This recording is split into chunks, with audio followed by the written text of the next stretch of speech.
정성희 위원님, 북한이 빅이벤트가 있다고 외신 기자들을 서둘러 깨웠지만 예상과는 다르게 평해 튼을 공개했다. 그러니까 사전에 모집을 했습니다. 미국과 일본의 기자들로부터 빅 이벤트가 있다고 취재를 하러 들어오라 그래서 200여 명이나 되는 외신 기자들이 이제 평양에 들어가 있는데요. 늘 그렇지만 이제 북한에서는 미리 갈 곳을 알려주지 않지 않습니까?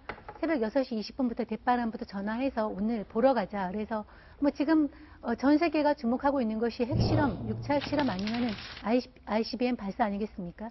그것이 있을까 하고 이제 급히 나가봤는데, 뭐 휴대전화도 앞서기 때문에 사실은 알려지지 않았어요. 그런데 나중에 이제 외신 기자들이 트위터로 알린 바에 따르면 저렇게 평양 내 여명거리 상당히 뭐 삐까뻔쩍하게 해놨네요, 소위. 70층 이상의 고층 빌딩과 아파트들이 즐비한 것인데 저렇게 외신 기자들 앞에 김정은이 저거를 보여주려고 한 목적은 현재 지금 유엔 대북 제재에도 불구하고 우리 스스로 힘을 모아서 저렇게 만들 수 있다. 대북 제재는 효과적이지 않다는 걸 갖다가 대내외에 과시하기 위한 그런 목적이었던 것 같습니다. 마치 지금 여명거리 모습을 보니까 정성희 위원님, 고층 빌딩들이 질비해 있는 것이 저희 채널A 사옥이 있는 뭐 광화문 내거리를 보는 듯하고 진짜 뉴욕에 있는 맨해튼을 보는 것 같아요. 그렇죠. 모든 어떤 물자와 자원을 총동원해서 태양적 이전까지 완공하려고 독려한 결과인데요. 실제로 내부적으로는 어떤지 모르겠지만 겉모습은 내북 제재가 효과적이지 않다는 걸 보여주기에는 뭐 부족함은 없었던 걸로 보입니다. 겉으로 보기엔 저렇게 화려하지만 과연 저 건물 안에 엘리베이터는 제대로 작동을 할지 걱정이 되는데 어제 외신 기자들이 이렇게 말을 전했습니다. 함께 보시죠. 먼저 CNN 기자입니다. 동이 트기 전에 일어나서 빅 이벤트를 준비하라는 말을 들었다. 북측 수행원들조차 우리가 어디로 갈지 무엇을 볼지 알지 못하고 있다. 이렇게 얘기를 올렸습니다. 그리고 또 다른 기자는요. 오전 6시 20분 이전에 나오라는 통보를 받았는데 이유는 모르겠다. 휴대전화는 허용되지 않는다. 이렇게 말을 했습니다. 그리고요. 김정은이 직접 중공식을 취재한 외신 기자들의 전원도 쏟아졌고요. 수천 명의 군인들을 봤는데 대부분 심각한 발육 부진 상태다. 평양 밖에서는 영양실조가 광범위하다는 것을 상기시킨다. 평양 내부에서는 마치 아무 일도 없는 듯이 여명거리 중공식을 공개했지만 사실상 김정은은 다른 생각을 하고 있는 것 같습니다. 김병민 의원님, 네. 미국의 38로스 팀이 북한의 위성사진을 분석하고 공개했는데 6차 핵실험 준비 상태가 장전 거총 상태다. 이 장전 거총, 이게 뭡니까? 그러니까 장전되고 총을 거총시켰기 때문에 말 그대로 발사 버튼만 누르면 바로 총이 나가는 것 아니겠습니까?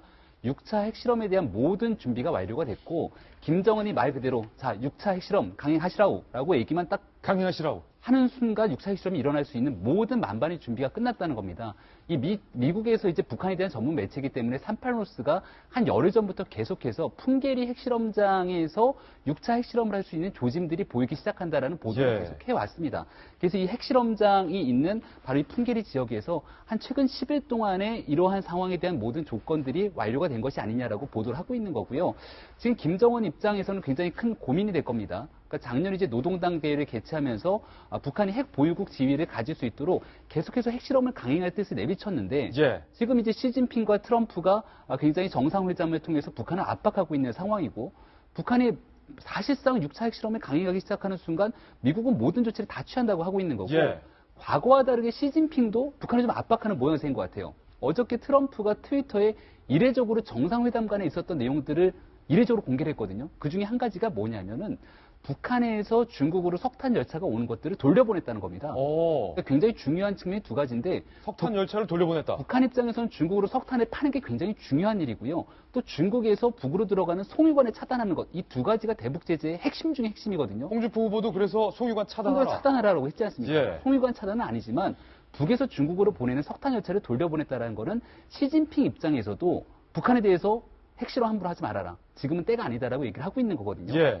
아마 북한 입장에서 만반의 준비를 취하고 있는데 내일이 4월 15일 태양절이기 때문에 내일 발사 버튼을 누르지 않는다라고 한다면 이제 남은 기간이 딱 하루가 더 있는데요. 이게 4월 25일 인민군 창건 기념이라고 볼 수 있는 기간인데 그때까지도 핵실험을 하지 않는다라고 하면은 1차적으로는 미국의 트럼프가 얘기하고 있는 이와 같은 압박 전략이 일반적으로 좀 먹힌 게 아닌가 이렇게 보여집니다. 지금 미군이 항공모함까지 한반도로 돌리면서 북한 폭격설까지 지금 심심치 않게 나오고 있는 마당에 김정은의 고민이 깊어질 것 같은데요.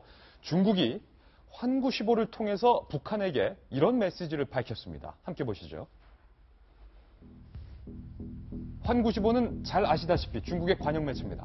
북한이 핵 개발하려는 첫 번째 목적은 정권의 안전을 보장받기 위한 것 아니냐. 야, 북한아, 우리가 도와줄게. 그러면 중국이 도와주면 핵을 포기하고서도 이 목적을 이룰 수 있다. 그러니까 핵만 포기하면 정권 안전 보장해주겠다. 환구15가 이렇게 선제적으로 제안한 겁니다. 그리고 핵을 포기하고 개방의 길을 걸어라. 중국은 북한 정권의 생존에 위협이 되지 않게 이 문제를 해결하길 원한다. 지금 미국이 북한에게 군사 행동을 할 수도 있다. 도널드 트럼프가 공공연히 행동에 나서고 있기 때문에 중국 시진핑도 이 부분에 대해서 부담을 느끼고 북한에게 직접 핵 포기를 압박하고 있는 건데, 이와 관련해서 이 칼럼, 네이비실이라고 미군의 특수부대가 있지 않습니까? 네. 오사마 빈 라덴을 사살했던 네. 그 부대인데, 그 부대가 이미 한반도에 들어와 있다. 어제 채널A 단독 보도로 나왔는데 이게 무슨 내용이에요? 한미 그 훈련이 우리 이제 매년 3월에 있지 않습니까? 그래서 지난달에 이미 한미 합동 훈련이 끝났는데도 불구하고 해군 소속인 특수부대 네이비실이 아직까지 한반도에 남아 있다라는 거죠. 근데 안 들어가고 한반도에 남아 있다. 그러니까 여러 가지 뭐 해석해 볼 수 있는 여지가 있는 것이죠. 근데 네이비실 같은 경우는 이 SEAL이라는 게요, SEAL 해서 이렇게 합성어인데 육지든 바다든 항공에서든 어디서든지 전투가 가능하다. 그러니까 완벽한 부대다라는 의미로 이제 그렇게 합성어를 만들어서 네이비실이라고 부릅니다. 주로 요인 암살을 하고 주요 어떤 시설을 갖다 파괴하고 뭐 이런 것들의 역할을 하는데, 예. 북한으로서는 이 네이비실이 정말 아무것도 안 하고 그냥 한반도에 있다는 것만으로도 굉장히 위협을 느낄 수 있는 그런 존재감이 있는 그런 특수부대인 것이죠. 근데 아무것도 안 하고 가만히 있더라도. 가만히 있더라도, 그렇죠. 예. 근데 한 달 이상, 더군다나 한미 합동훈련이 끝났음에도 불구하고 남아있다라는 것은 뭐 여러 가지 칼빈 소호가 지금 한반도에 진입을 했듯이 여러 가지 그 압박의 메시지를 북한에 전달하려고 하는 것은 아닌가라는 생각이 듭니다. 항공모함에 이어서 이른바 참수작전에 도움될 수도 있는 그렇죠. 미군 특수부대가 한반도에 체류하고 있다. 그렇죠. 안 돌아가고. 한 달 이상, 네. 심상치 않은데 사실은 굵직굵직한 전쟁, 4개의 전쟁을 종군 기자로서 취재하셨던 박성기 전 대변인께서 네. 보시기에 지금 이 분위기는 어떻습니까? 굉장히 심각하죠. 제가 지난번에 말씀드렸습니다. 우리가 너무 낭만적으로 보려고 하는 경향이 있다. 거기도 설마 사람 사는 사람한테, 그리고 미국이 주시하고 있고 중국이 저렇게 설득을 하고 있는데 하겠느냐. 근데 저는 정말로 눈여겨봐야 된다는 게 예. 이번 기회에. 그래요. 혹시 4월 15일 내일 또 4월 25일 창건일, 예. 이때 뭐 안 할 수도 있어요. 그러나 안 한다고 하는 것이 북한이 핵을 포기한다고 하는 것이 아니라 지금 국제사회 감시 속에서 잠깐 늦추는 그런 효과 정도가 있을 거예요. 문제는 지금 네이비실이 여기 들어와 있고 미국에서 저렇게 강하게 압박을 가하고 있고 전 세계가 주목하고 있고 또 북한에서 긴급한 중요한 이벤트가 있으니까 외국 기자들 들어와라 했을 때 수백 명의 기자들이 한꺼번에 몰려갔다는 얘기는 뭐겠어요? 예. 그만큼 한반도가 주시되고 있다. 어떤 측면에서? 안보 측면에서입니다. 정말 김정은 대단하네요. 그 기자들 새벽에 깨워서 저렇게 하고, 그리고 또 대담하게 아무것도 없이 저렇게 보여줄 수 있다고 하는, 이제까지 보여주는 것 중에서 김정은을 대표하는 하나의 용어를 한다면 뭐 예측 불가라고 하는 것 딱 예. 하나일 거예요. 지금 저것도 똑같습니다. 똑같은데 그 얘기는 꼭 좀 하고 싶어요.